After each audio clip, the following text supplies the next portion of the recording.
Today was a good day. Okay, so the other night in Parliament, David Cameron got his arse kicked by his fellow politicians and by the British public. He got outvoted for going to war in Syria, and has been forced to stop, basically not let the British Army, not allow the army to take part in it. Now, this is good. This is a good thing, but judging from history, he's going to do everything he can to get in there. I mean, he's been acting like a baby that's had its toys taken away from him. You know what I mean?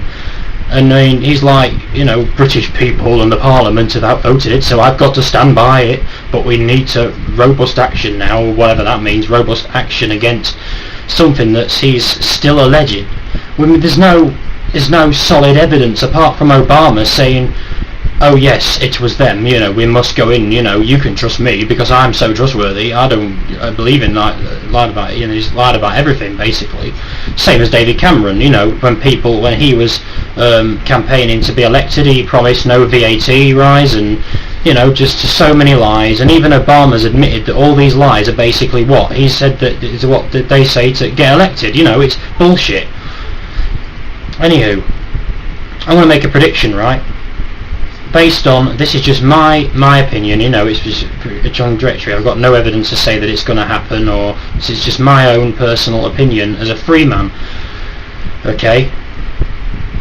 During World War II, I'm not sure who was the US president during World War II. Was it Eisenhower? No, it was Johnson, I think. I can't remember. Whoever the president was during World War II basically came to power because he said, we don't want any, I think his exact words were, we don't want anything to do with that terrible war over in Europe. And then he got voted in, and then Pearl Harbor happened, and then of course he had to go into war. You know, I mean, my prediction is that because David Cameron's basically had his arse kicked, and these the people have basically stood up and won against him, it wouldn't surprise me if there's a false flag attack even in England or in Europe somewhere, something to give him an excuse to go into war. The thing that interests me the most is, people like me and many others that are working hard to expose this evil and expose this tyranny.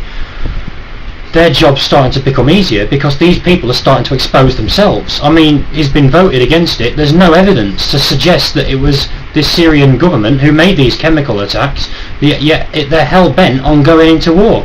Why? I mean, the reason he got voted out was because the British politicians turned around and said, well, look at the Iraq war. You know, if we'd have fought, you know, if we'd have got to learn our lessons from that. Basically, we went into the Iraq war to get rid of a dictator. I mean, what that had to do with 9/11, I don't know. It's just fabricated war on terrorism. But the world's not a safer place because of it. We've achieved nothing. You know, the Western government has only made matters worse. And they're actually started to expose themselves. I mean, you know, it's brilliant. You know, only you got to understand that these people that are born into families, that are born into opportunity. You know, if you're a member of these families and you go to Eton College or Oxford College and all these other things, you know, you're going to be in a high level position where you get older. But the position, you know, the problem is a lot of these people aren't clever and they make sloppy mistakes. I mean, 9/11. I mean, if they spent more time on the cover-up, what they did on the ritual behind it and the symbology, symbolism behind it, you know, they might have got away with it. They're sloppy because they're stupid people. They think they're powerful, but they're not. They're just born into the right families, born into the right higher level of society. So that's my prediction, you know. They're going to pull out all the stops. Just picture David Cameron's being on the phone today to the dark overlords of the world. You know, I'm so sorry, Mr. Rothschild, I did the best I could. Yeah, what an idiot. You know, and he's basically been effed in the A, and the people, and this is what happens, you know, if people stand up, 1% can't control 99%, if 99% say no. And these tyrants are scared of us. They're scared of the mob. The one thing they fear the most is us, the people, uniting. Us realising we're equal to them. They're no better than us. They're just human beings. The same weaknesses as we've got. You know, anyways, thumbs up if you think that it's good news that Britain's not going into Syria. Although it's not over, there's just going to be everything you can. Look at history. The only reason I'm saying this is because of what I've learned from history. You know, what have we learned from the past? You know, he's going to pull out all the stops, he's going to do everything he can to get into Syria, which is why I think, you know, and just my opinion, you know, I'm not saying it's going to happen, no evidence to back it up, but judging from what I've learned from history, don't be surprised if there's not another false flag, either in Europe or the Britain's part of the European Union, something that's going to affect the British people more, so he can have an excuse to get the army in, to get the public vote, to get the politicians vote. Something that's going to affect our way of living, that's an actual personal threat to us, so that he will have the excuses. This is how these people work, and it's happened time and time again over history. Dolph Tonkin was being debunked, you know, it was proven that was false as well. You know, the Franz Ferdinand assassination, you know, it's just time and time again, you look for a catalyst to go into war.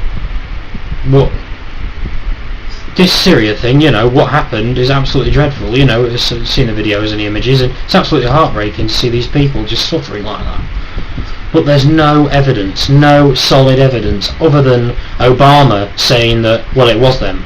You know, the same American intelligence that told us that, you know, weapons of mass destruction were never found. George Bush even joked about it. He joked about it. Well, yeah, we're still looking for them. You know, what dick? You know, these people are dicks. Absolute morons, you know, and they don't deserve to position. They don't deserve this power. They're just evil, corrupted, greedy people. They're not even that intelligent. But they're born into a family where they're given high levels of positions. I mean, thumbs up if you agree, thumbs down if you don't, pass it on, you know, but that's my prediction. False flag. You know, might be tomorrow, might be next week, might be 6 months away, you know, whatever. But I think that Obama is just going to do his usual I am the law and just bypass conquest like the dictator that he is, you know, illegally go into war like he did in Libya, and then there'll be a false flag, and then which will affect the British people or the European people, because we're part of the EU, we'll end up having to go in there as well. So that's my prediction. That's my rant for today, and sorry, I'm looking a bit gruff. I've not really slept last night, and then, you know, having to make this video, which I'm having about 3 hours sleep, so I haven't really had time to shave a rope. So yeah, I hope you like the videos. Obviously, if you're new to this, go back and look at my other videos and subscribe to the channel, and if you agree with what I'm saying, pass it on. You know, see you soon.